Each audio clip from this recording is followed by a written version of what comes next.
अवघ्या 2 आठवड्यातच इस्रायलने इराणचा आणखी एक मोठा नेता मारलाय. इराणचे सर्वोच्च नेते अयातुल्ला अली खामेनी यांचा मृत्यू हे प्रचंड मोठी आणि महत्त्वाची गोष्ट आहेच. पण आता इस्रायलने इराणच्या सत्तेचा आणि युद्धाचा खरा मेंदू निकामी केलाय. हे केवळ एका नेत्याची हत्या नाही, तर हे इराणच्या राजवटीचा शिरच्छेद केल्यासारखंच आहे, असं जाणकारांचं म्हणणं आहे. कारण अली लारिजानी यांना इराणचा खरा बाप म्हटलं जायचं.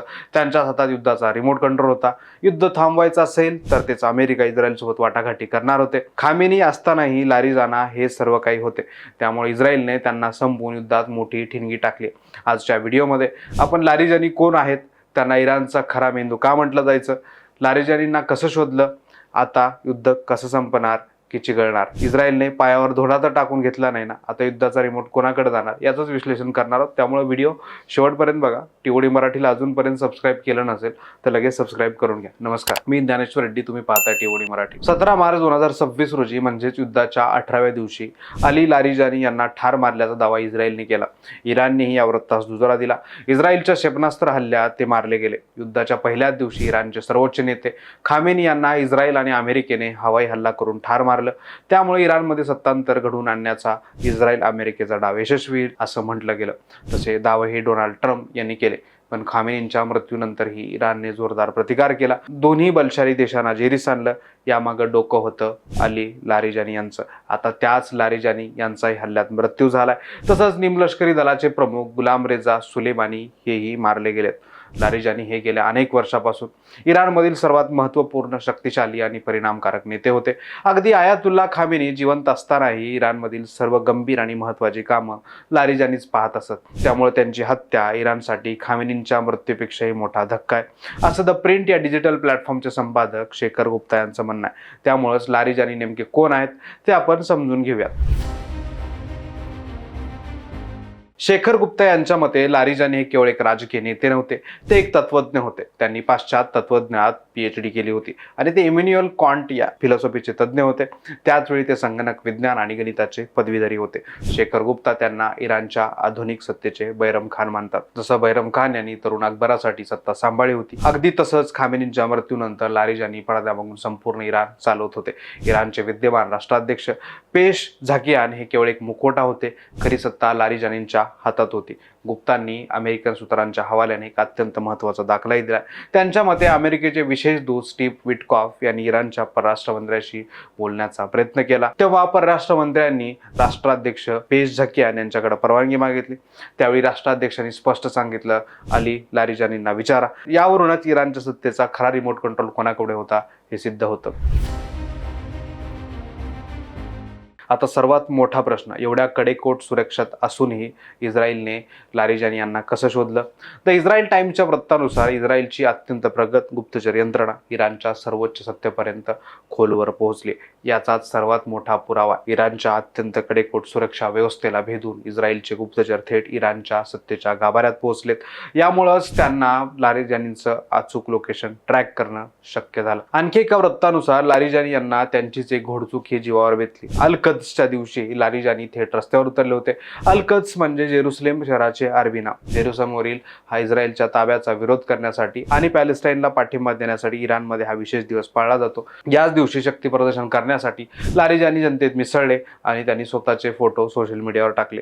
अमेरिकेचे नेते बेटांवर लपून बसतात आणि इराणचे नेते जनतेत असतात असा टोला त्यांनी लगावला. त्यांचा हाच अति आत्मविश्वास इस्रायलच्या पथ्यावर पडला. इस्रायलच्या गुप्तचर संस्थांनी या फोटोचा अत्यंत बारकाईने अभ्यास केला. इस्रायलच्या एका माजी पंतप्रधानाच्या सल्लागाराने तर लारिजानी यांच्या शेजारी उभ्या असलेल्या एका बुरखाधारी व्यक्तीचा फोटो शेअर करून तो आपला एजंट असल्याचा खळबळजनक दावा केला होता. इराणच्या सुरक्षेला भेदून आणि लारिजानींच्या या चुकीचा फायदा घेत इस्रायलने त्यांचं अचूक लोकेशन ट्रॅक केलं आणि त्यांचा खात्मा केला. द इस्रायल टाइम्सच्या बातमीनुसार इस्रायलचे राष्ट्राध्यक्ष इसहाक हर्झोग यांनी लारिजानी यांच्यावर एक अत्यंत गंभीर आरोप केला. 2006 मध्ये इस्रायल सैनिकांचे अपहरण आणि हत्या घडवून आणण्यात लारिजानी यांचाच मुख्य हात होता आणि यातूनच दुसरे लेबनॉन युद्ध भडकलं होतं. हर्झोग यांच्या दाव्यानुसार लारिजानी यांनी हिजबुल्लाहचा नेता हसन नसरल्ला यासोबत या संपूर्ण कटाची आखणी केली होती. म्हणजेच इस्रायल अनेक वर्षापासून लारिजानी यांच्या मागावर होता आणि आता त्यांनी तो जुना हिशोब चुकता केला. लारिजानी केवळ सत्तेचं केंद्र नव्हते, तर ते इस्रायल अमेरिकेने इराण विरोधात छेडलेल्या युद्धाचे मुख्य रणनीतिकार होते. BBC न्यूजचे आंतरराष्ट्रीय संपादक जेरेमी बोवेन म्हणतात की लारिजानी हे अत्यंत प्रभावीपणे इराणचं युद्ध चालवणारे व्यक्ती होते. इराणचं नेतृत्व आणि लष्करी क्षमता पूर्णपणे नष्ट करून तिथे सत्तापालट घडवून आणणं हा इस्रायलचा युद्धाचा हेतू आहे. लारिजानींना मारून इस्रायलने या दिशेनं सर्वात मोठं पाऊल टाकले. ब्रिटिश दैनिक गार्डियननं आपल्या टुडे इन फोकस या पॉडकास्टमध्ये एक अत्यंत खळबळजनक मुद्दा हायलाइट केला. गार्डियननुसार लारिजानी यांची हत्या खामेनींच्या मृत्यूपेक्षा जास्त तोट्याची असू शकते, कारण इराणचं सर्वोच्च नेतृत्व नष्ट झाल्यानंतरही राजवट कशी जिवंत ठेवायची याची पडद्यामागून संपूर्ण योजना लारिजानींनी तयार केली होती. आता ती योजना बनवणारा मेंदूच इस्रायलने संपवलाय. तसंच लारिजानी हे अमेरिका आणि इस्रायलसोबत वाटाघाटी करण्याचा अनुभव असलेले एकमेव नेते होते. लारिजानींना संपवून इस्रायलने वाटाघाटीचा दरवाजा कायमचा बंद केला.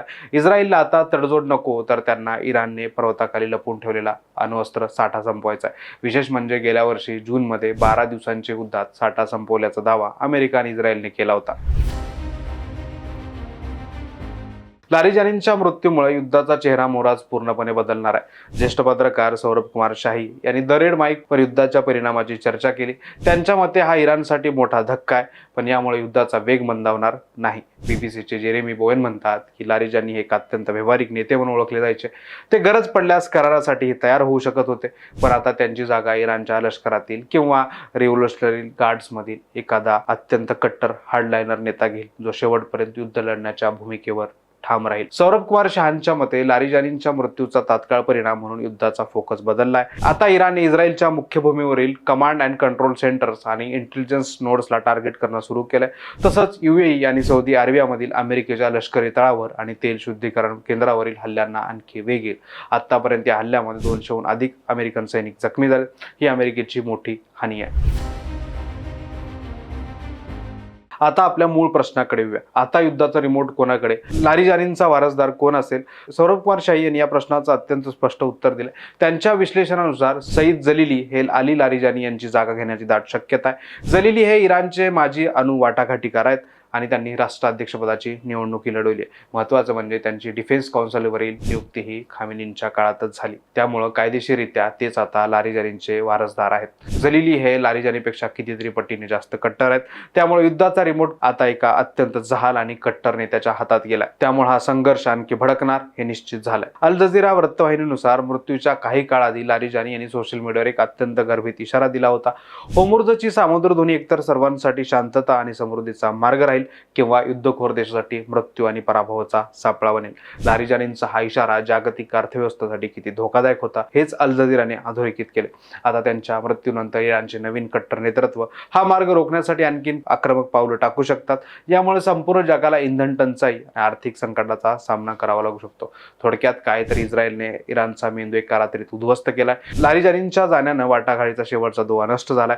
द इस्रायल टाइम्सच्या वृत्तानुसार इस्रायलचे पंतप्रधान बेंजामिन नेतन्याहू यांनी इराणच्या जनतेला थेट साथ घालत त्यांचा पारंपरिक उत्सव साजरा करून या इस्लामिक राजवटीविरोधात बंड पुकारण्याचं आवाहन केलंय.